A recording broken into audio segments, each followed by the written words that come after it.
In this video, we are going to revise some fundamental concepts that we have covered over the past few weeks in the Grade 8 Physical Science syllabus.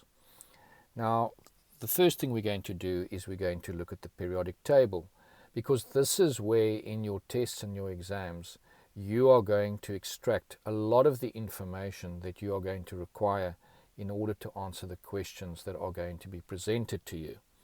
So first things first, the periodic table is set up into columns, and these columns are what we refer to as groups. So we have group 1, we have group 1, we have group 2, we have group 3, we use Roman numerals for these, group 4, group 5, group 6, group 7, and group 8.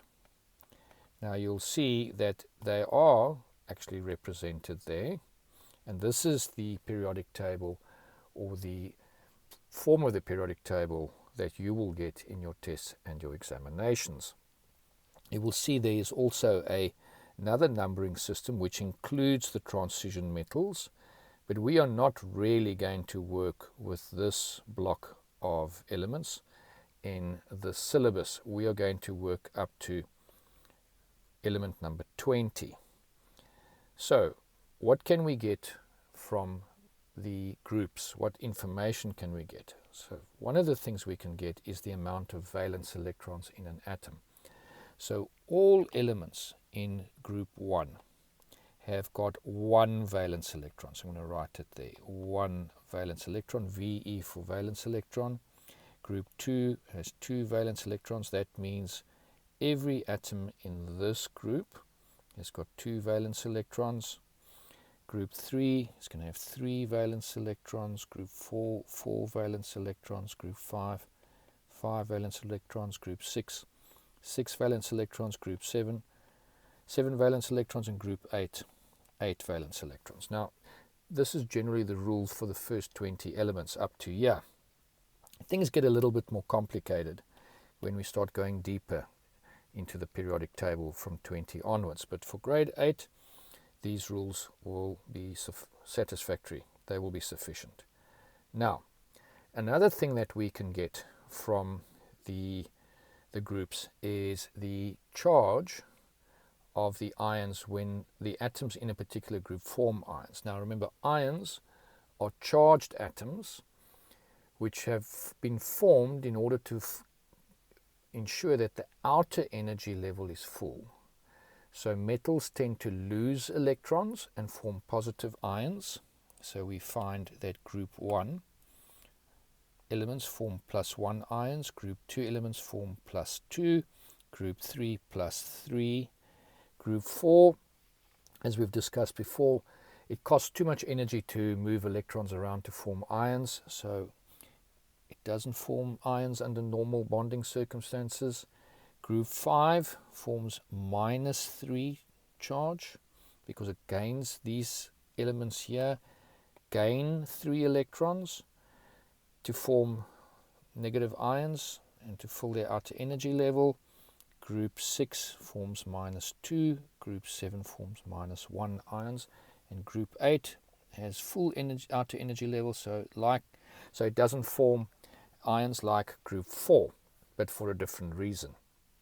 Now, next thing is we look at the rows. Now the rows are called periods. So we have, going down, we have period 1. So that would be this row. And we have period 2, it's the next row, and period 3, and we go down to period 4. We don't go past that in grade 8. Now, what can we get out of the periods? What sort of information we can get? Well, all the elements in period 1 are going to have only one energy level. So they'll have energy level 1 only. Elements in period 2, in other words, these elements here, they are going to have 2 energy levels. So their electrons will be found in energy levels 1 and energy level 2. The elements in period 3, these elements, their electrons are going to be found in energy level 1, energy level 2, and energy level 3. And the elements in row 4 or in period 4, their electrons are going to be found in 4 energy levels. Energy level 1, energy level 2, energy level 3, and energy level 4. So there's a lot of information we can get out of the periodic table, but we're not done for grade 8. So what we can do now is we can set up an imaginary boundary between metals and non-metals. So between boron and aluminium, the boundary starts, and it looks a bit like a set of stairs. And this is a boundary formed by us as humans. In nature doesn't really conform to our boundaries, but we can basically say that on this side all these elements are metals, and on this side they are non-metals. Right? But it's not as clear-cut as that, because we find here on the boundary here, we find substances that have metallic and non-metallic properties. So some of these are referred to as metalloids or semi-metals. So I'm going to just put it in here. Some of these are known as, if we can take this, we can say they are known as semi-metals or semiconductors, like for instance silicon, like silicon and germanium, semiconductors, or even metalloids. They all basically mean the same thing. It's also important that you know the names of certain of the groups of elements. So this first group is known, group 1 is known as the alkali metals, and that's because when they react with water, except for hydrogen, hydrogen is not a metal, but it's got one valence electron in its atom, like lithium and sodium and potassium, so we place it there, but in actual fact it's not a metal, it's actually a non-metal, so it should actually be on this side, but its electron structure is the same as the metal, so we place it here. But lithium, sodium, potassium, rubidium, cesium, francium, when they react with water, they produce an alkali. An alkali is a base. It's the opposite of an acid. It's an antacid. So all these metals, when they react with water, have the chemical property of producing an alkali when they react with water. These elements do the same, but we give them a different name. We call these in group 2 the alkali earth metals, and that's because we find them quite extensively in the crust of the earth. This block here, it's not a group, but this block here is given the name of transition metals, and we don't really study them in much detail on school level, but at university one does. Then group 7 is known, these elements are known as the halogens. So it's fluorine and chlorine and bromine and iodine. Group 6 are known as the chalcogens, and then group 8 are known as the noble gases or the inert gases. Inert means non-reactive.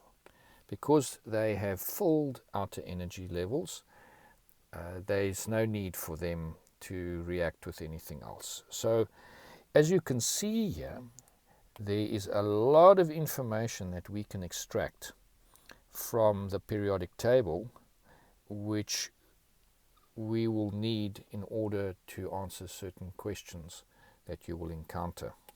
So let's consider the following question. Sketch the Bohr diagram of a sulfur atom fully label the atom. So the first thing we're going to do is we're going to sketch the atom using the Bohr model, and then we are going to label it. So what we need to do is we need to locate where sulfur is on the periodic table. So we open it up here and we see that sulfur is here.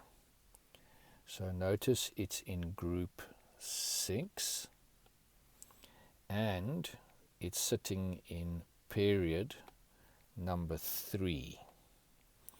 So the fact that it's sitting in group 6 and period number 3, knowing what we do, enables us to set up the basic diagram for sulfur. So we know that sulfur then is going to have 3 energy levels. So we've got the nucleus, and we've got 3 energy levels. So we've got energy level 1, there's going to be energy level 2,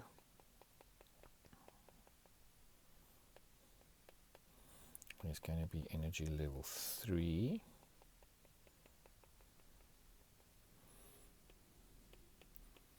and I'm purposefully doing this in reverse to the way I taught you previously in previous videos, because I want to show you how powerful the periodic table is. So we know that because sulfur is in group 6, it should have 6 valence electrons in its outer energy level.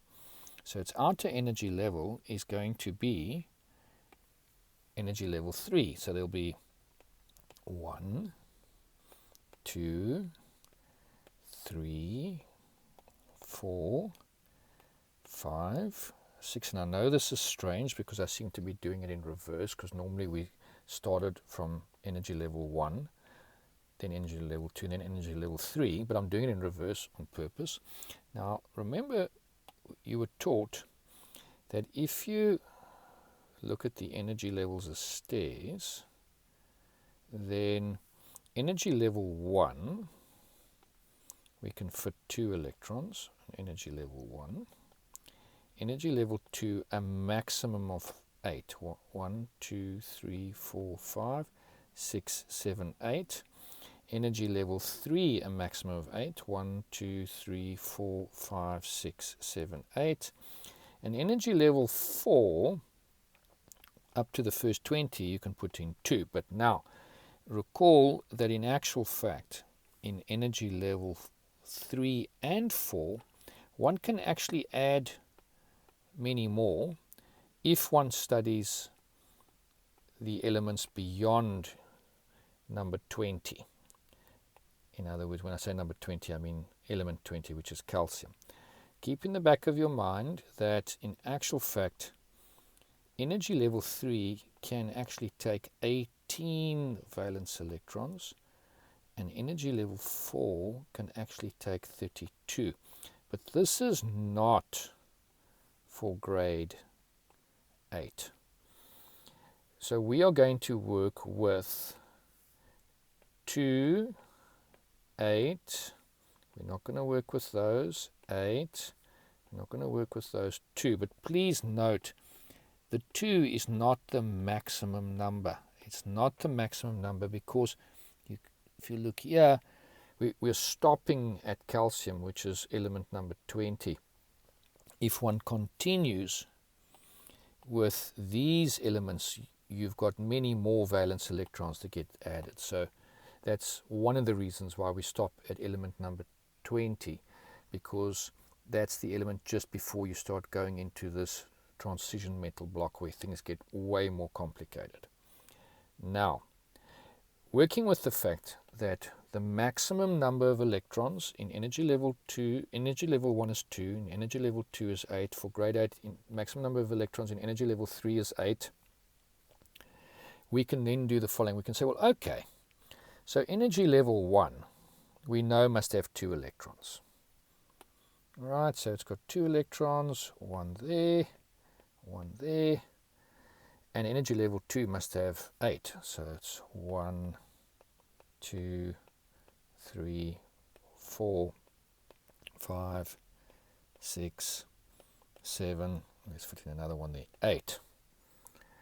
So without actually counting the number of electrons, as you will see in the next example that I do, when I do it in the more traditional way, we can actually build up the electron structure of the atom by just looking at which group and which period the element is in.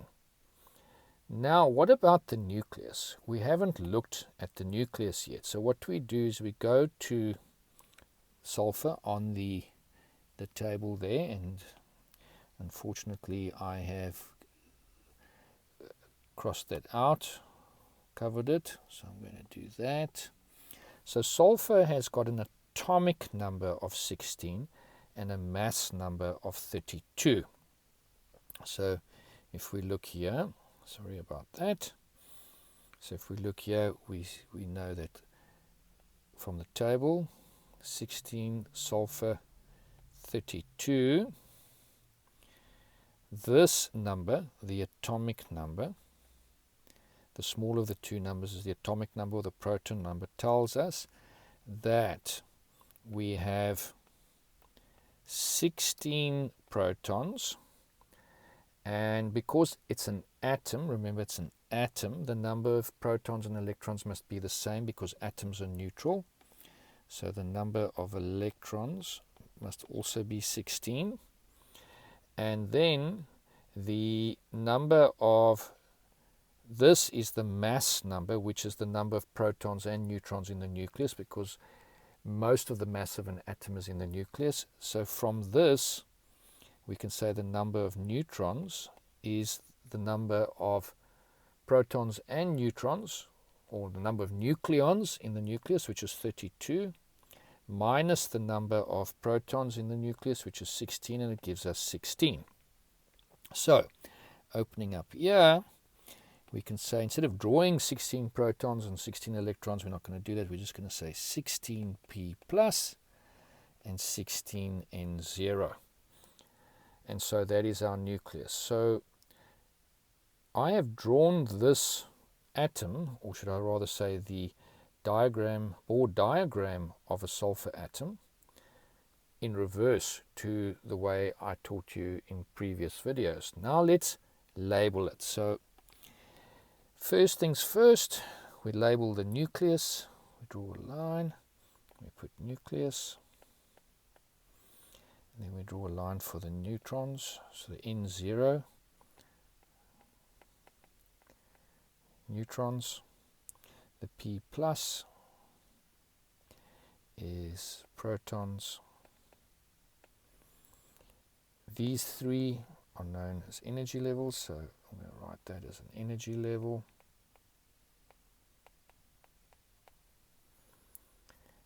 This is an electron, and every electron must have a dot and an E minus, and so we now have a fully labeled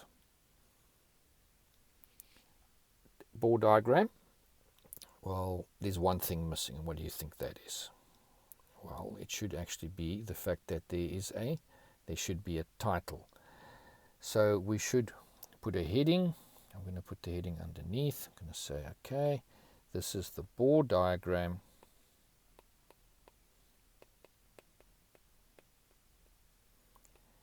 of a sulfur atom.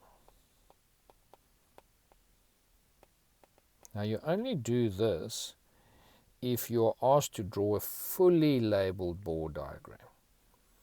So let's look at the mark allocation. So if we looked at marks, there would certainly be a mark for those three energy levels. There'd be a mark for the labels for energy level, electron, protons, nucleus, neutrons. There would be a mark for the number, correct number of protons, correct number of neutrons, and the correct number of electrons, which should be 16. So 16 electrons would also get a mark. Now, but are there 16 electrons? We actually haven't counted them yet, so let's count them.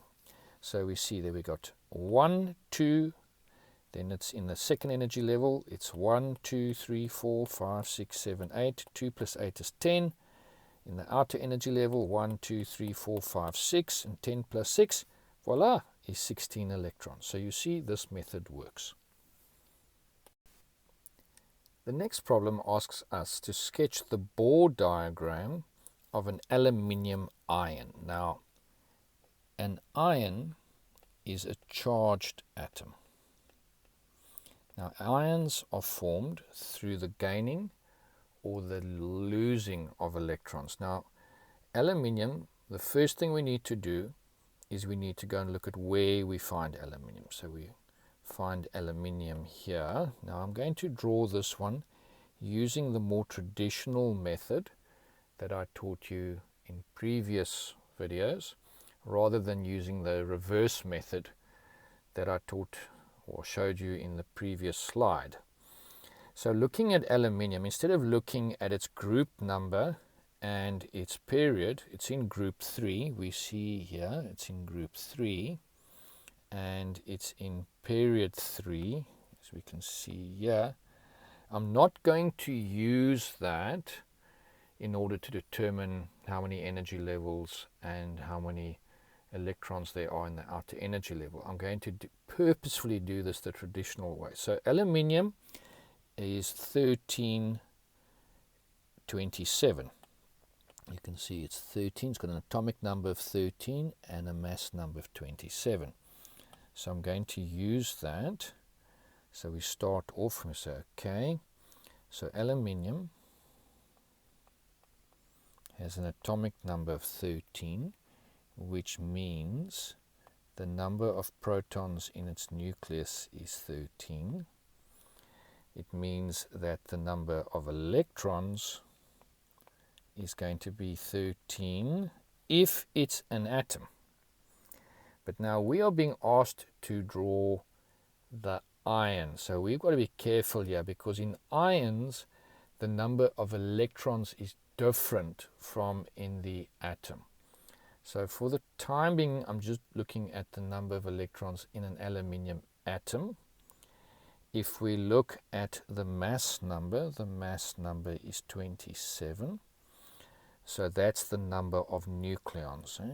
This is the mass number, the number of nucleons. Now a nucleon is a proton and a neutron. It's a particle of the nucleus. So there are 27 nucleons, 13 of them are protons, so the number of neutrons can always be found by taking the mass number, which is 27, the bigger of the two numbers, and subtracting the smaller of the two numbers, which is the atomic number, 13, gives us 14 neutrons.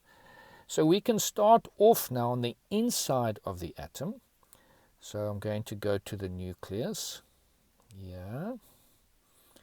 And I'm going to say, well, okay, there are 13 protons in the nucleus, and there are 14 neutrons. I'll just do it in a slightly different color. 14 neutrons in the nucleus. And now we're going to look at the electrons. But now I'm not going to do what I did previously. I've already said this. So I'm going to do it building up from the first energy level upwards. So before we do that, though, we need to know how many electrons there are. So we know that there's going to definitely be an energy level 1.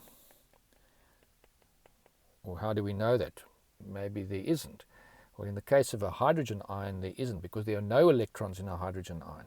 But other than the hydrogen ion, the other ions have got electrons in them. So looking here now, we go to the groups. Now remember what I showed you. I said in group 1 form +1 ions. Group 2 forms +2 ions. Group 3 forms +3 ions. Now what a +1 means those atoms lose 1 electron. +2 means those atoms lose 2 electrons in forming ions. +3 means that those atoms, when they form ions, lose 3 electrons. We know carbon doesn't form ions. Nitrogen forms a -3, which means it gains 3 electrons. Group 6 form -2 ions, which means that they gain 2 electrons. And group 7, fluorine, chlorine, bromine, they form -1 ions, which mean they gain 1 electron. And carbon, group 4s and group 8s do not form ions. So aluminium is in group 3. So it forms a +3, which means it loses 3 electrons. Metals form positive ions. Remember the barrier we had here? Right. Now, even though, generally speaking, ions formed by metals are positive ions, there are exceptions though. For instance, if you look at boron, boron, strictly speaking, isn't a metal, but it still forms positive ions. So you've got to just be careful. In chemistry, there are rules, but there are also exceptions to the rules. So now, let's go back here. Aluminium forms a +3 ion, which means it loses 3 electrons. So here, we've got to subtract 3 electrons, and it's going to therefore mean that there are 10 electrons in an aluminium ion. So if we go to our 2882 rule, so energy level 1 is 2, energy level 2, we're talking about the maximum electrons now, is 8, energy level 3 is 8, energy level 4 is not really 2, right, but we work up to 2 because we work up to calcium. Alright, so this is not really the maximum number of electrons in energy level 4. It's actually by no means near the amount of maximum electrons you can fit in energy level 4. So look at the magic numbers. So when ions are formed, they should have the following, one of the following magic numbers. So we're looking at magic numbers. If the ion's outer energy level is energy level 1, then it will have 2 electrons. If the ion formed has as its outer energy level 2, then the amount of electrons in it will be 2 plus 8, which gives us 10. Can you see we have 10 electrons in this ion? If the ion formed its outer energy level is energy level 3, then the ion itself is going to have 10 plus 8 is going to be 18 electrons. So when you work out the amount of electrons in an ion in grade 8 level, you should get one of the three. You should either get 2 electrons in the ion, 10 electrons, or 18. Let's go through it. 2, energy level 1. If your ion has 2 energy levels, then it's going to be 2 plus 8 is 10. If your ion has got 3 energy levels, it's going to be 2 plus 8 is 10 plus 8 is 18. So these are the magic numbers for ions. So aluminium's got the magic number 10, which means it's going to fill the first 2 energy levels. So therefore, in the first energy level, there are 2 electrons. That's energy level 1. Always put the energy level in. The valence electron, or the valence energy shell, the valence energy level is the outer energy level. That's the valence shell, or the valence energy level. Valence meaning the outermost. That's going to have 8 electrons. Now, I draw it in blue purely to show you it's the outermost energy level. So it's going to have 8. 1, 2, 3, 4, 5, 6, 7, 8. And that's going to be energy level 2. So let's count the amount of electrons. 1, 2, 3, 4, 5, 6, 7, 8, 9, 10. Now, we were not asked to draw a fully labeled Bohr diagram, so we don't need to put labels in.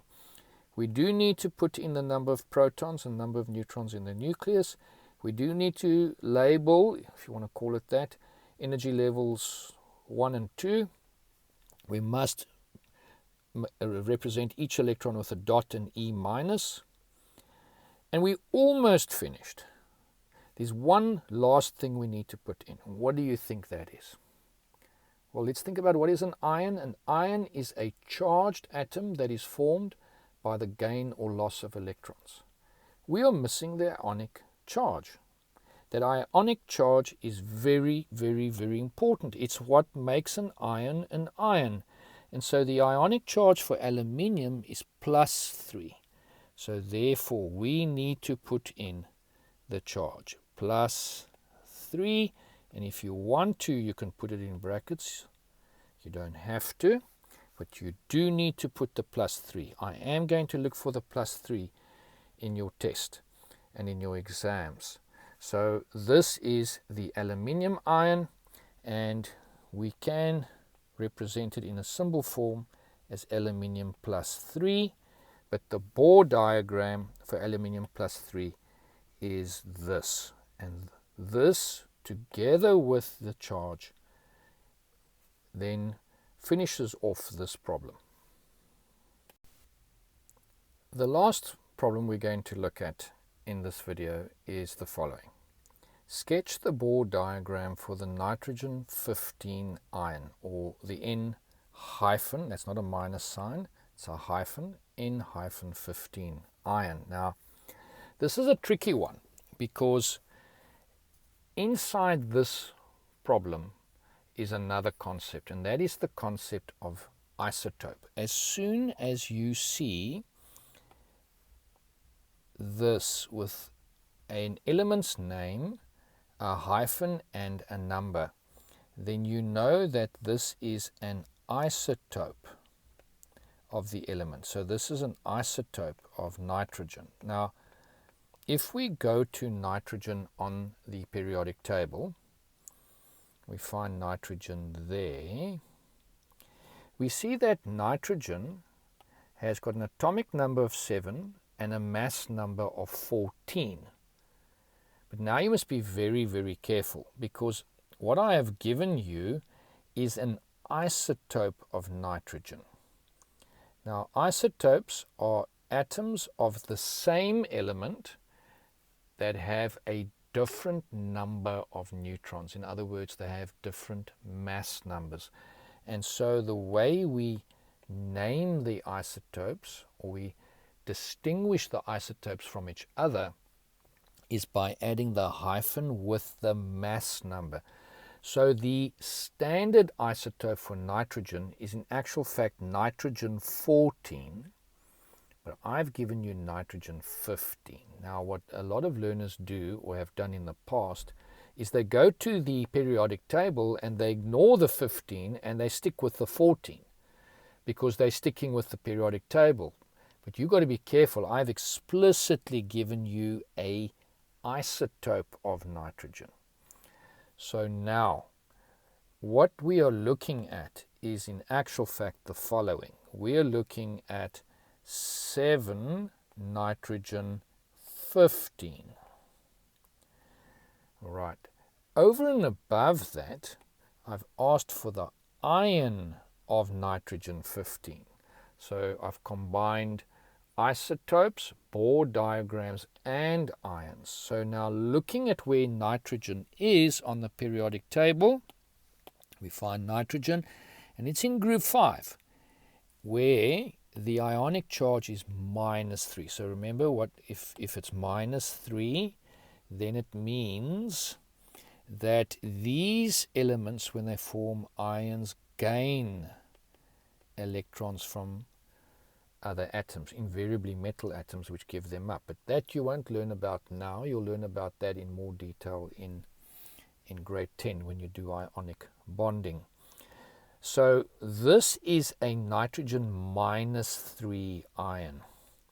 So over and above this, we've got a -3 charge. So looking here, the atomic number is 7. all isotopes of nitrogen are going to have an atomic number of 7 because the 7 protons in the nucleus makes that atom nitrogen. So the number of protons is 7. The number of electrons is not 7. If it was just an atom, it would be 7, because then the number of protons and electrons would balance out. But because this is an ion, it has gained 3 electrons, because it's in group 5, to give us one of the magic numbers. Remember I said to you, ions, the number of electrons in ions will be one of the magic numbers, either 2, 10 or 18. So this is 10. So this is telling us that the outer energy level for the nitrogen ion is going to be energy level 2, because energy level 1's filled with 2 electrons. If you fill energy level 2, then the amount of electrons in the atom is 2 plus 8 is 10. And if you're filling the third energy level as well, then it's 2 plus 8 is 18. But this is 10. So energy level 2 is the outer energy level.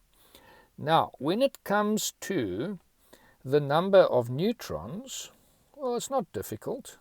The number of neutrons is the mass number, which is 15, which is heavier than normal. There's 1 extra neutron in this form of nitrogen compared to the standard nitrogen we find on the periodic table.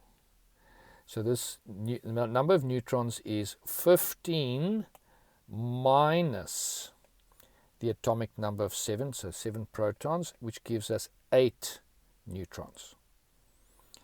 And now we actually have everything we need in order to draw the ion. So we look at the nucleus, we say, okay, in the nucleus we have got 7 protons, which we got from there. It's got 8 neutrons, okay, it's 1 more than normal, 8 neutrons. The number of electrons is 10, right, which means that energy level 1 is filled up. Remember, always label energy level 1, even if it's not a fully labeled diagram that's requested or required. Energy level 2 is also going to be full. Remember the magic number. Okay, so this is energy level 2, and it's going to have 8 electrons. 1, 2, 3, 4, 5, 6, 7, 8. Right, and now if you look at the number of electrons, there are 10, but how many protons are there? There are 7. So there's 7 positives in the ion, and there are 10 negatives. 2 plus 8 gives us 10. So 10 negatives, 7 positives gives us a net charge of minus 3. So don't forget the ionic charge.